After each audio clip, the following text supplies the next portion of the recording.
Hi, my name is Emily Soto, and I'm going to be speaking about disaster management in Indonesia. In order to understand why disaster management is run the way it is in Indonesia, it is important to understand the background of the people. Culture is very important in Indonesia. It's an extremely diverse country with many unique individuals, traditions, and experiences. This is because there are over 200 different ethnic groups, many of which are mostly rooted in religion. Tradition is constantly shown throughout the country through different cuisines, festivals, and crafts. These can be seen in the pictures below. Overall, these people are just extremely proud to be a part of their country. It is also important to understand the geography of Indonesia. It is a very spatially diverse country. It is also located at 3 of Earth's plates. This means it is a great location for seismic activity. It also contains 17,000 islands, 6,000 of which are habitable, meaning people are able to live on them. With this in mind, there are coastlines that run along the Indian and Pacific Oceans. Not only is it surrounded by bodies of water, but there are also several mountain ranges, many of which have volcanic activity. In addition, like every other country, Indonesia has begun to see the effects of climate change and rising coastlines. We will get into this later in the PowerPoint, but it's a very important aspect to consider. Another aspect of the rationale is Indonesian government. The government has gone through many reformations, most notably in 1945 and in the early 2000s. These reformations completely changed the format of government and removed local governments.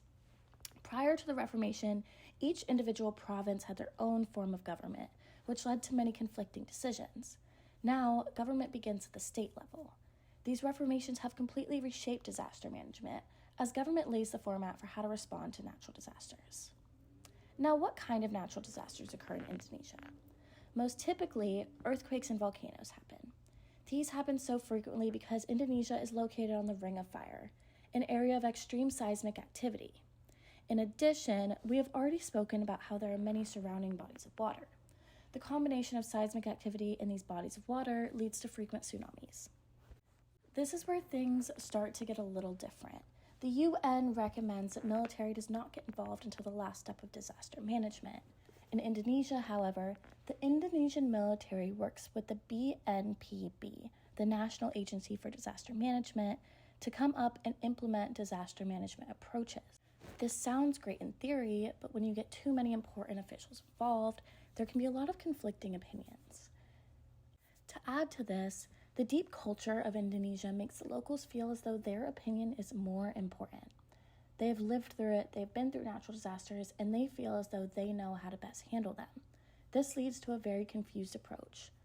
Both the BNPB and the military would like to develop and modernize the country to make it more suited to handle natural disasters.